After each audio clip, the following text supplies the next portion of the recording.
introduction. Hello, good morning everybody. So I have been only working on AR for 18 years, so a long time. And the first half of these 18 years I was just learning. So the talk today is about the second half. So the last 9 years, what have I been doing? Yes, so let's start. So during all these things I did, I think the thing which was most amazing was this. So this we got the Best Demo Award in ISMAR in 2011, which is the main augmented reality conference. And what we did there is, so we set people's hands on fire. So you can see there's a lady and she's wearing a head-worn display. And then when she looks at her hands are burning. And this looked like that. So you can see this was very, very high fidelity. So we did a 3D hand reconstruction in real time. We had a 3D particle system. And this is, you can see the fire is very, very reactive. And it's, I think, interesting because we did this in 2011, but I think up till today I have not seen any demo like that, right? Which places graphics very close to you and you can interact very directly with it. Okay, so quickly how we did it. So computer vision. So because this is a video see-through head-mounted display, so we have 2 cameras. Then in each camera we can easily detect the hand just based on color. Then of course we need to fill some holes and so on. But in the end we can mask the grayscale image of the hand. And since it's stereo, we get a pair of these images, and then based on that we can, so here it is. So basically we can get a volumetric hand model, and we can also get the flow, so how it's moving in 3D. Because of course it's important for a physics simulation. Okay, but just here, so it's just epipolar geometry, so you have 2 cameras, and then you can just triangulate corresponding pixels. And then once we have this 3D model of the hand, how it's moving in space, we can make a particle system. And so we did just basic Navier-Stokes. So it's like you can see many slices in the simulation volume. This is like 10 million particles, so quite a heavy simulation. Okay, so we did all that, and then the funny thing happened, because we showed this at the conference, and we showed it to about 200 people, and about a third said they need to stop because their hands are hurting. And we didn't really expect that. And then later we did some experiments, so this is published in IEEE VR 2013. So we got many people, and again, now more controlled experiment, asked them to speak out loud why they use the system. And just we looked at, okay, who says their hands are hot, and how many have to stop, and so on. Maybe I just...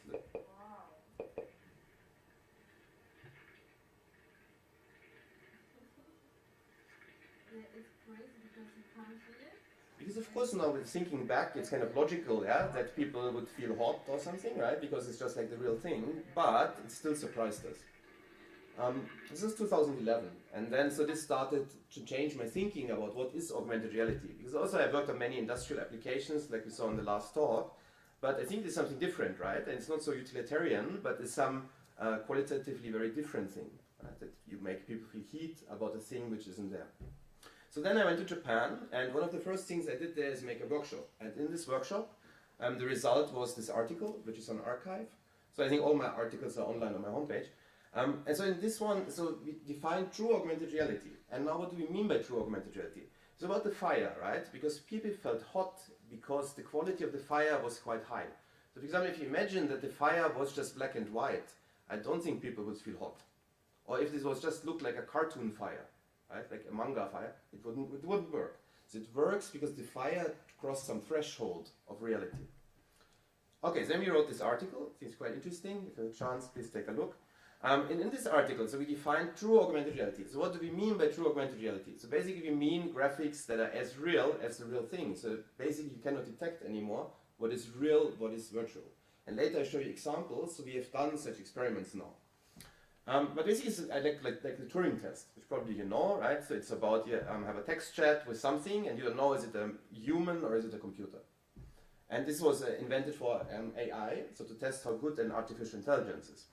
But now the idea as well, you could do the same thing for other things, and actually people have done it. So people have done it for computer graphics, right? So they show people photos of things, and then they show renderings, and then can they distinguish what is photo, what is a rendering.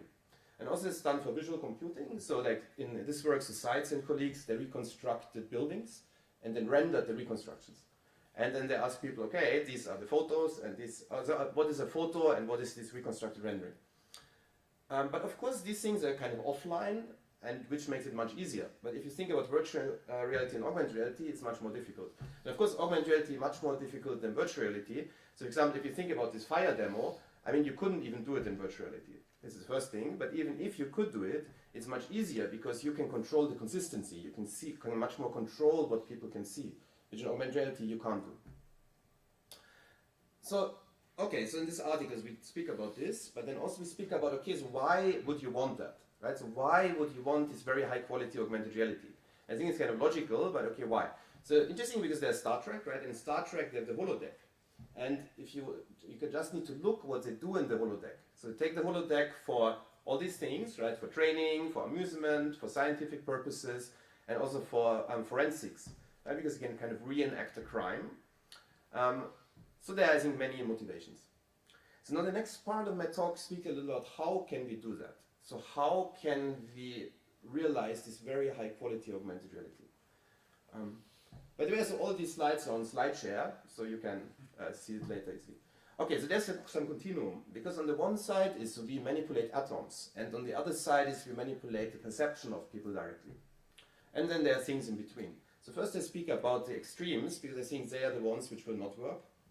So there are many projects like this, where it's about we really manipulate atoms. So this is the first thing I saw in 2001. This is a Japanese artist, it's a ferrofluid, so it's a fluid with some metal in it. And then if you put magnetic fields, then this ferrofluid can take many different shapes. But there are some limitations, right? I mean, one thing is you cannot make this too strong. This is very strong magnetic fields. It's not good for humans. But okay, but you can make some shapes with it. Now there are many things like MIT Media Lab. They're doing this thing. They have a pin array, and then this pin array can make shapes. You can project on it. You can touch it. But also, if you think about it, it's very limited. Because how with this pin array, how could you make a fire? Right? You couldn't make that easily.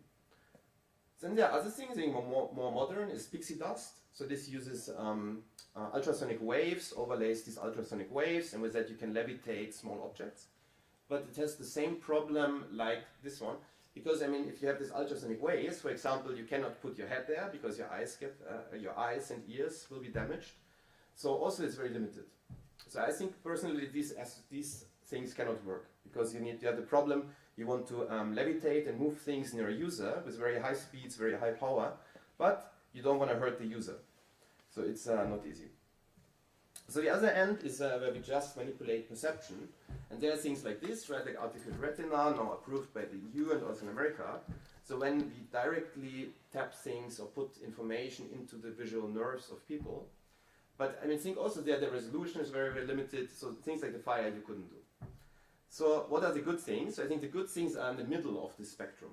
And I think so there are two, so which we call in this article surround AR and personalized AR. So surround AR is about displaying a full light field, and personalized AR we call when you only display the perceivable subset. So now I will explain about these two in more detail. So first I should explain what is a light field, or what is a light field display. Very simple. So imagine these windows. So you can think of these windows as light field displays, because when we look out, it's real, right? It's 100% real. We can refocus. And really the point is that if you compare to a regular display, like a regular display, each pixel only has one color. If I look from different angles, the color will not change. If you think about the window, if I have one point on the surface, if I look from different angles, I will see different colors. So that's all. It's quite simple, basically. Yeah, and then ways to implement it, and people have done that. So if you think about if I would like to replicate this window, well, then I need this kind of lens system, and basically I need to catch all the different angles, like what would be the different color values. And then I need a display which does the same thing. Now, why is it important? It's important because there's a thing called accommodation-vergence conflict. So if you look out of the window, we will not get sick. But if you use any virtual reality display that you can currently buy, you will get sick, 100%. Maybe 10-15 minutes, okay, but if you use it for a day, you get sick and you damage your eyes actually. So why is that? Because of the vergence accommodation conflict. So there are two processes which happen continuously in our eyes. So one is accommodation. Accommodation is like a camera. So your lens can be bent, and then the focal length of your eye changes. And the other one is vergence, because you have two eyes, so the eyes are continuously rotating. And any display that you can buy currently, there's a fixed image plane, right? So it's somewhere the image is hovering here, let's say. Then my eyes will rotate to match that image plane. But then, when the object comes closer, when it goes stereoscopy, right, comes closer or further away, our eyes will rotate, but the lens part, this one, stays fixed on that plane. So that means your eye does something very unnatural. Yeah? And so this is the main reason for cyber sickness and other problems like headache and so on, if you use AR/VR systems for a long time. But of course, now the companies understood that. So for example, Oculus presentation 2015, and they speak about variable depth of focus, third bullet point. So what they want to do in Oculus, and this is exactly that point. They want to have light field capabilities. And now there was a Magic Leap mentioned, and Magic Leap has all these fancy things online, and they have all this fancy funding. And if you look at their patents, it's very clear that they try to work on a light field display.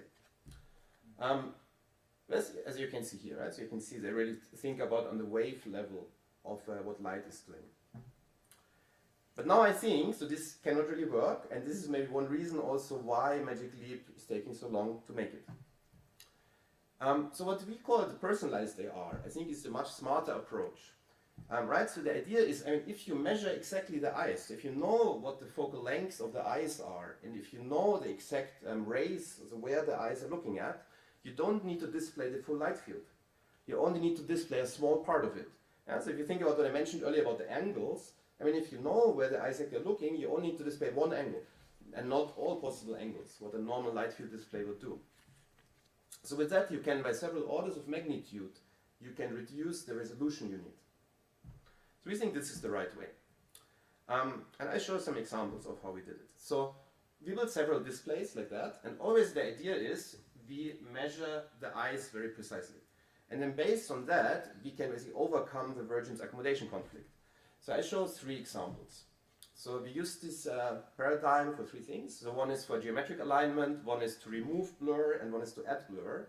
It's confusing because there's some blur we want, a good blur, and there's some bad blur, so the blur we don't want. But first of all, geometric alignment. So one of the main reasons why in Google Glass they didn't do augmented reality is that is the alignment problem. Because imagine, you know, if a transparent thing in front of your eye, and now somehow you calibrate it, so that say I look at somebody, then it can put some information on that person, but then now if the display moves, then the information will be wrong. And now this calibration procedure, which is normally used, is called SPAM, single point active alignment. This takes like 10 minutes. And now imagine you wear some glasses, and every time the glasses move, you need to do this 10-minute procedure. It's totally impractical. So and this is how it works. Basically, you have always, you see some crosshairs, and then you need to align the crosshairs with something in the real world. And if you do that, you can calibrate. So basically, if you think in computer graphics terms, you need to determine the projection matrix of the person's eye. And this is what SPAM is doing. So we built a system, we published this in 2015, and now we call this only SPAM once, because the idea is you only do one SPAM calibration, then you know the projection matrix of the user's eye. After that, you can just use eye tracking, and then basically while you use the system, you can move the display and things will stay aligned perfectly. And we evaluated this and also published this, and we did this kind of test. So we showed some pillars and all highlighted pillars, and people tell which pillar is highlighted, and yeah, this worked very beautifully. Right. So now, okay, now about blur. So there is one blur which is very bad. So look at this. So we have this pot of flowers, and on this pot of flowers we put a virtual flower. And how we want it to look like is this. So you can see, now I can read this text, is sharp, and also the plant is sharp. But now on the other side, you see, and this is how it will look on every AR display you can buy today, it will look like this. It's very bad because you can see the flower is blurred. So why is this flower blurred? Answer is, so if you use an optical see-through display, then this is a fixed image plane. So there's some distance where the graphics will appear sharp.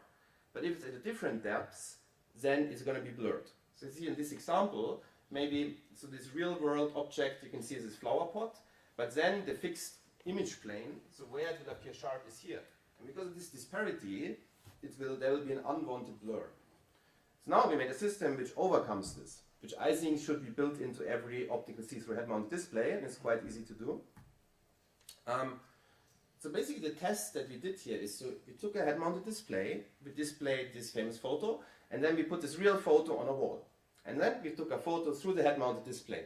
And you can see this is what happens. So the image on the wall is sharp, because you focus the camera onto it, or the user's eye could focus on that, but then what's displayed in the head-mount display is blurry. And this is exactly this problem because of the disparity of image planes. And then, so we published this paper, and here you can see, so there's this photo on the wall. Normally it would look like this in the head mount, but with our technique it would be better. It's not perfect, because to do it perfect you need to, yeah, it's very tricky, but okay, but you can see it's clearly improved. So how did we do that? Because if you think about what happens is the blur is like a, yeah, think about Photoshop, that's some operation, but the inverse operation is sharpening. So just what we do is basically measure how much the image will become blurred, you can predict that. Then before we display the image we sharpen it. And then sharp and blur will cancel each other out roughly, then we get a better result. And here the main trick is the point spread function. So these are now learning about optics. So in optics the Swiss Army knife of everything is the point spread function. And if you can estimate the point spread function, you understand everything about an optical system. And if you do that, then you can invert these artifacts. Now what is a point spread function? It's very easy. So there's a point light. And now this point light emits light, and then this light goes through this optical system. And now if, imagine here's the eye or something, or here's the image plane, then here it's in focus. And the point spread function is telling us how, basically it describes this shape in space. So that we can predict how much blur will happen at which depth. So really, if you know that about the user's eye, so basically this combined system of head-mounted display and user's eye, then yeah, you can compensate it. Okay, and so how do we do that? Well, it's simple. So there's like a duality between a camera and the user's eye. So you have an aperture and all these things. And then based on that, so this is simple trigonometry. So you can estimate how much blur will occur. So we use some Gaussian function to, right, basically this is just 2D, but you can imagine also in 3D, right? So you get this kind of cone. And so for describing this cone, you can use this simple approximation. Then we did some experiment, and experiment was, you can see at different distances, we put stuff on a wall, we asked users to focus at that, and then also we displayed the same image in the head-mounted display, and then they had to select the sharpness, the sharpening, which gives the best result. So we did this for many different depths and many different users. Then we got this kind of distribution, and basically on this axis is the sharpening that users selected, where they say it looks best. And here, this is what our algorithm would predict. So based on eye tracking, based on measuring the user's pupil size, all these factors. So that means if our algorithm is really good, then all the values would be on a 45-degree line, right? Because then our predictions would match what people select. And you can see, roughly, it's working, because if you look at the centroids of the selections, then you see you get a slope which is quite correlated to how it should be, but still we have some issues. We're working on this right now. Okay, so this was the bad blur. This is how to eliminate the bad blur. But then also there's a good blur. So good blur is in this situation. So we got the Best Demo Award 2016 at ISMA. And what this is, so there are two 3D printed dragons. And on the 3D printed dragons, we put virtual heads. The heads are computer graphics, dragons are real. Now, you can see there's a very strong mismatch. As I was talking about, you want very realistic augmented reality. So you can see there, well, the real dragon is blurred because I focus on the back dragon, but the computer graphics is always in focus. It's wrong, right? So what we want is on the right-hand side, that the computer graphics get blurred accordingly. And so this is a video shot through our display. This is how it looks like. So you can see now there's some refocusing happening, and you can see that the computer graphics behave the same like the real world. How do we do it? And this I explained earlier, the concept. So we need to very strongly measure the user's eyes. So we use this thing. This is an autorefractor, and the autorefractor can give you the focal length of your eye. It's very interesting. This is normally used by eye doctors, but so this can give you the focal length of your eye. And then this was our display. But of course you can make this smaller, and this is what we are doing now. But then this is the concept, right? So we measure the user's eye very carefully. So we measure the pupil size, select the aperture of a camera, and we measure the focal length. Then we use real-time ray tracing to generate the appropriate image or appropriate blur.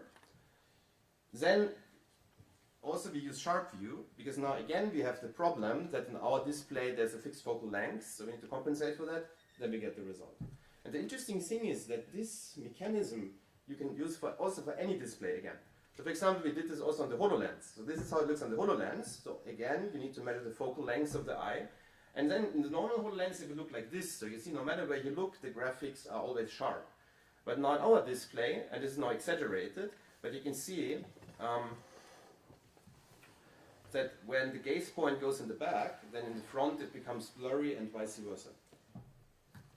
Okay, so we did all these things, and I think this is now the step for getting to true augmented reality. So you need to very carefully measure the user's eyes and then accordingly generate graphics. Okay, then speak about something totally different, a little interlude, is also I worked on haptics. Yeah, because now it's only talking about visuals. Now what about haptics? So this you want to know more, so I had a TEDx talk in 2010 when I was working in Australia, and I give you the very short version of it now. And this is all online, yeah, videos and so on. So if you look at the human senses, so how we perceive our environment, so this is like the throughput. So you can see that about 60–70% of what we perceive all the time is visual. And then, so like 2/3. Then of the rest, again, 2/3 is touch. And then the other things, there's yeah, hearing, smell, and so on. But really the important ones are touch and sight. So this is a very strong motivation if you think about augmented reality to consider touch. And during this TEDx talk, so we did a demo. Demo looked like this. This is on stage, and you can do this as a student, and the student has a head-on display, and we can see now what he can see. So there's just this normal AR, so we have some fish here, but now also you can touch it. Right? So we have a haptic device like a robot, and with that robot we can touch the graphics. And if you look at the hand, so he's tapping on it, so there's really some force. And you can also do neat things like product design. So now we take some boxes, and on the boxes you can overlay different designs. Yeah, so you can see. But then of course the problem is if the virtual design is bigger than the real thing, then your haptics are screwed up. But then again, you can use the haptic device. You can see here, right, the virtual design is too big. So you can touch it with the haptic device. Okay, but this was 2010, so a long time ago, but I'm still working on that. And now in Japan, the university has a lot of money, so I could buy some nice things. And one thing actually is from Laval, which I bought, and it's this one. So this is from Haption. This is now a very huge haptic device. So it's like a column, and this column can move in a room, and it has attached some handle to it. And then basically we can do kind of the same thing. So this is now all computer graphics, real-time ray tracing. So you can see there's this table and stuff on the table, and you can touch it. And let me show this like a first-person view. And you can see now put lots of objects on the table, and you kind of interact with them. Yeah, and you feel all the haptics. So you get torque and also forces, as translational forces and torques.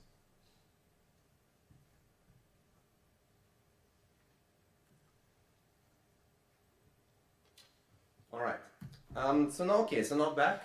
So about applications. So always I should speak about applications. So now all the time when I was working on AR, I think the best application was our X-ray. Because X-ray very simple, right? So it's just you look at the wall, you know what's behind, then you can generate like a synthesized view like that. So like Superman, you can look through buildings. And also I like to work with the industry, and this was especially simple because I think this is an application that every manager can understand easily. So we got money from many companies for that. So Samsung, Nokia, and Google. They all gave us money. This is 2009. But after, for example, 2014, I got the Google Faculty Award to bring this kind of system to Google Glass. And because I think Google Glass is very amazing. I think in some sense the potential was the best for this of all AR displays. Because I think the only AR display that people like the Dalai Lama or Obama would wear in public. Yeah? Like I don't think Obama would walk around with a HoloLens. Even so, I think now the HoloLens is currently the best display. I think the industrial design of it is really, really nice. And then, so what did we do? So what we did, so this is the coffee corner in our laboratory. And now what you can see here is like two people together. They both have Google Glass. And then one guy is basically looking around and dynamically reconstructing, because now it's very, very easy to make a volumetric 3D model of your environment with things like Kinect Fusion. So we just did that, depth camera, you get a dynamic 3D model, and then you can see the other person can get an X-ray view. But that X-ray view is dynamic, right? So imagine here's an earthquake and the whole building collapses. Now you send in a team of rescue people. Then they would all dynamically reconstruct the environment and can use X-ray to look at each other and see what they are doing. So I think very promising application. Okay, and now we're still working on that. So most recently on medical things. Because I have a bad back, so my doctor gives me these kind of exercises that I should do, but I don't do, but I should do. But I think these instructions are very, very bad, because they don't really tell me why this is working or not. So now again, here we use the X-ray idea to look into our own body. And now you can see this is like a mirror setup. So you have a big TV and Kinect on top, so Kinect tracks you. And you see it, so here it highlights which muscles are activated. Right? So it helps you to understand why a stretch exercise is good or not. And then, so this is most recently, so last year in France, we presented at ISMA. We presented a paper on that because now we evaluated this with many doctors. We did this with doctors at TU Munich in Germany and Johns Hopkins University in America. And the very interesting thing was that it only worked for young doctors, because the old doctors are so used, I mean, they look only at patients and they only look at books. And in all of these situations, there is no mirroring effect. So when we show them our interface, you can see here, right? So this is like a regular mirror, and here we use a non-reversing mirror. And the old doctors, they could only work with a non-reversing mirror, and the young doctors only with a reversing mirror. I think still there's some very interesting questions here. Okay, so this is kind of the serious applications, and now most recently I realized that this is all boring, and I want to do more funny things with AR. Because if you think about the fire, right? So there are some effects which you can only do with high quality AR, right? Like the fire effect. So in Japan, there's a huge community of people which are called the otaku, and they like these kind of cartoon characters. And they're also very tech savvy. So this is a video from 2011, okay? 2011, hobbyist people in Japan. You can see this is very, very sophisticated. Well, the technology is very sophisticated, right? So you see there's this character, and there's object detection, so it detects this motorcycle, character can sit on the motorcycle. It's amazing, yeah? It's done by hobbyists. But now why do they do that, right? So they do that because they get a kick out of their cartoon character being next to them. So this is similar like the fire, right? So if we can embed high quality stuff in our environment, it will have some very profound impact. And so based on that idea, we recently did a project. So because in Japan there's a very ancient ghosts, so they can go back like more than 1,000 years. And these ghosts are usually coupled to places. And this also, we have a web page for that, so you can see the videos there that I'm showing now. And basically we went to a very ancient temple in Kyoto, and we developed a ghost story. So we put these ghosts into the temple, and you can walk around the temple, interact with the ghosts, and experience some story there. So let me show you how this looks.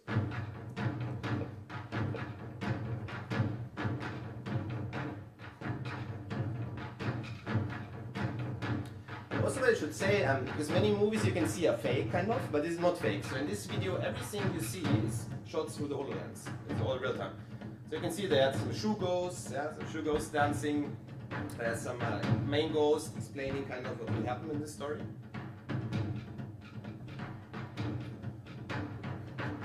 It's just 1 minute, kind of short summary of the story.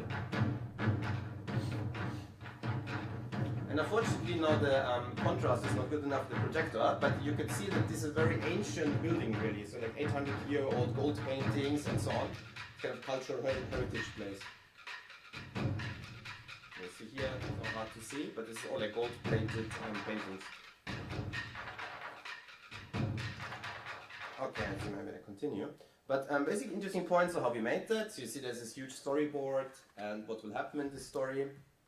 And probably you don't know the ghosts, so they're kind of very funny. So for example, this ghost, so this is like very ancient in Japan. There are like hundreds of these ghosts, and they each have their own story. And so this ghost, for example, is like a giant head which falls out of the sky, crushes people, and then eats the crushed people. So he also appears in the story. Or there's this kind of giant centipede, which is like the size of mountains. So basically we started by making a storyboard, and then also we started by doing all the things offline. I think most AR movies you can see these days are really done with offline compositing. So we started like that. So we went to different places. So this is downtown Osaka. There's some temples there also. And so in there we did some very high quality things. Yeah? But then we used, of course, light probes, for example, to capture the lighting conditions. Then you can see you can make much nicer quality graphics. Because it's all rendered offline. And also I can show quickly so how we made that. So I had a master student, and he was 2 years on this project, and he modeled many, many ghosts. Some automated, so it's like some painting from 200 years ago, and then we just use some tools which make a 3D model out of this painting. But others, like this ghost, they're modeled by hand. And then, let's see, I made the storyboard.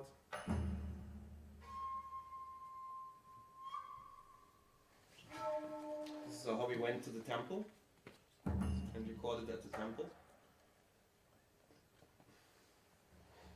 And this is really running based just the basic HoloLens infrastructure. We did some enhancements, so you can see, for example, there, so we realized that if we chop up the model into smaller areas, then the overall tracking accuracy would be better. But you can see that the modeling abilities are amazing of the HoloLens. You can see the trees, like every single leaf is modeled by it, so very impressive. Okay, so the very last thing I want to show now is our most recent work, which we will hopefully show at SIGGRAPH in Vancouver in August, and in December at SIGGRAPH Asia in Japan. And then also in between in August, we will show this at ISMAR in Munich and at WIST in Berlin in August. So we show this 4 times. So what is this? So because now we realized there are things like Pokemon Go, and Pokemon Go is in one sense amazing because you can play it everywhere on the whole planet, right? But other things, it's very retarded because it does many things totally wrong, right? For example, occlusions, it doesn't care about occlusions. Or also the whole thing is, so there's no integration between the graphics and the environment. Yeah, is if I use a video camera or not, the things will look the same in Pokemon Go. So Pokemon Go is very low fidelity in terms of graphics, but it's good because it's large scale. Other things, like if you just play the out-of-the-box HoloLens games, they're very, very high fidelity, right? So like aliens coming out of the walls and things like that. But you can only play them in a small area, because kind of the basic HoloLens tracking is limited to a small area. So our goal is to combine these two, so to have very high fidelity on a very large scale. So ideas, for example, at SIGGRAPH, we want people to be able to play on the whole SIGGRAPH campus, like a team game, so 10 players or something, and this is then maybe 1 square kilometer. So this is our current project. Okay, so I show you the movie, and this little caveat, because this we are still developing this system, so this is a movie which has some fake elements in it and post-processing, unlike all the other videos I showed before. Okay. And I just let my student explain.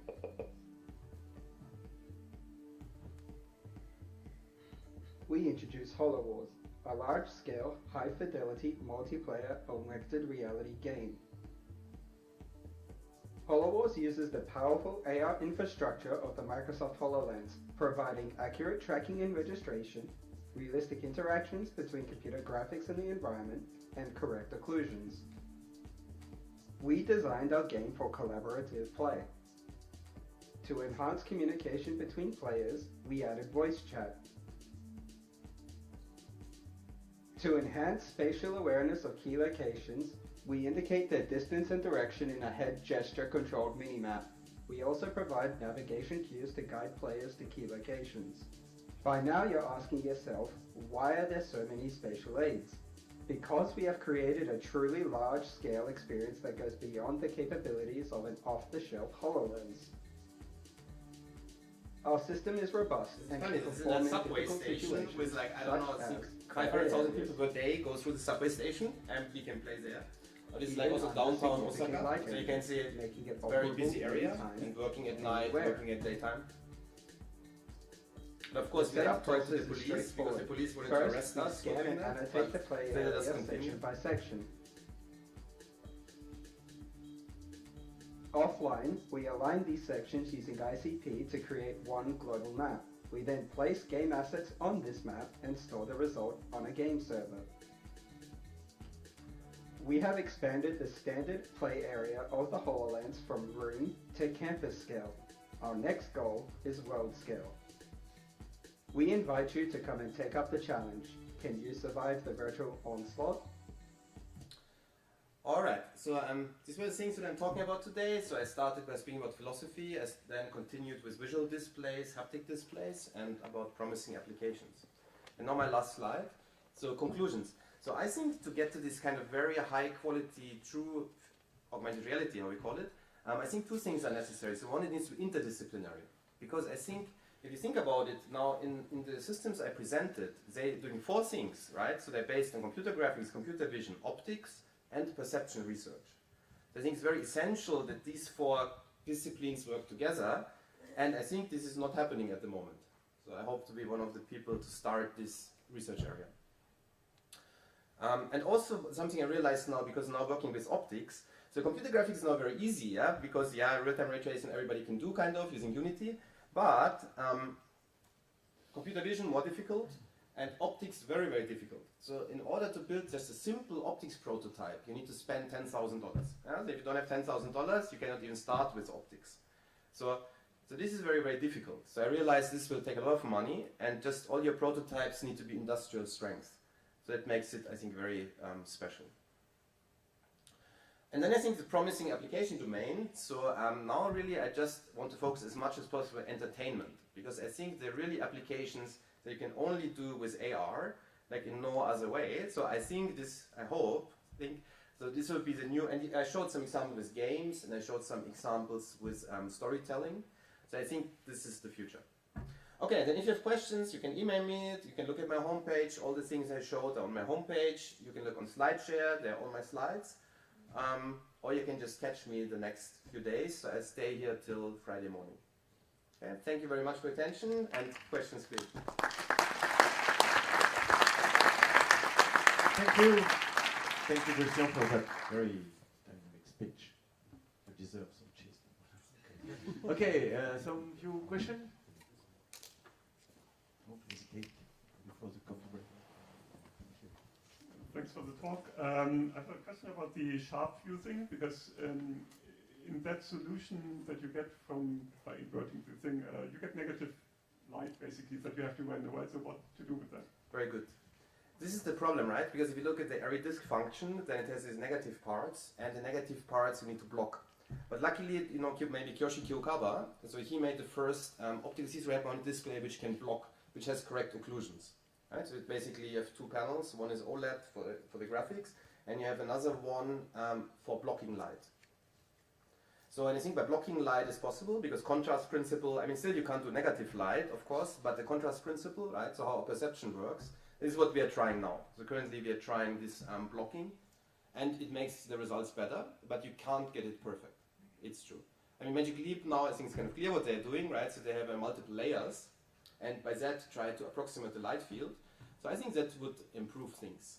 Right? So basically I'm thinking Magic Leap plus, and I think Magic Leap has a built-in eye tracker, so probably we could do our technique on Magic Leap. Thank you. Another question? But very good, I think only a few people realized this conceptual problem. So the reviewers of the paper didn't realize. In your last research you show, or SIGGRAPH as here, what kind of computer graphical device and language do you use in order to perform this kind of thing?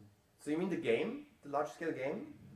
Or which one? All the application you show, the calculation are made. You use high CP, high CP algorithm and so on. I see your point. Or what kind of a computer graphical device and so on? So in the language you use, program. So in the Ghost story, for example, right, where it's mainly about rendering things, just we use Unity, right, for the rendering part. And for these kind of alignment things, and so on, we use a cluster. So basically Amazon Web Services, right? Because we want to have this huge data and do alignment quickly of huge data. So this is the way. Yeah? So this we do with GPU clusters on Amazon. It's our way. Thank you. Thank you. I had a question regarding the use of haptics in augmented reality. Do you think it would be possible to deploy like outside use of haptics in augmented reality, since it would be really disturbing to actually have a touch on something that's not there, that's not physically there? You said it's disturbing. I think it's good. No, because it's natural, right? If I have some object and I can touch it, it's kind of the natural thing, right? Why do you think it's disturbing?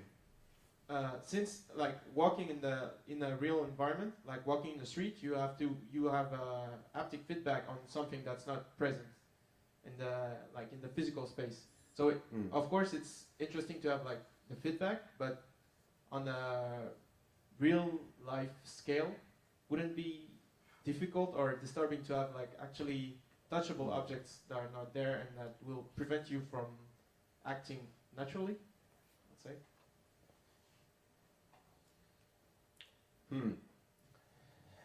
I think maybe one kind of tricky, clever answer to your question is that one problem with haptics is, right, I mean, you need grounding. So if, for example, this hub-turn device, right, I mean, this is like fixed to the ceiling. Because now there are things like exoskeleton gloves and the glove isn't fixed, it doesn't work in my opinion, because you cannot generate force vectors, right? If I just have an exoskeleton and the exoskeleton is making some force, okay, then it's like here I have a cube, I can still go through the cube, right? So it's kind of useless. So I think so you must have grounding. Without grounding, you cannot have high quality haptics. But then how do you do grounding in the outside situation, right? So I mean, there are people like doing like that, and that what they do is they have a little card, and then on the card there's like a crane kind of thing, and then the haptic device is attached, but it cannot really work, right? I mean, it's impractical, right? I mean, so I think it's not possible. I don't think it's possible, yeah, that outdoors on a very large scale you can deploy high fidelity graphics. It's not possible. And if you do this kind of, this kind of glove, kind of cheap haptic thing, then, I mean, it's so low, the forces you can get, that it's not really an issue, I think. Okay, thank you. Other question? It's okay? Everybody? Very fun, very nice. Okay, I think we can applause again. Christian.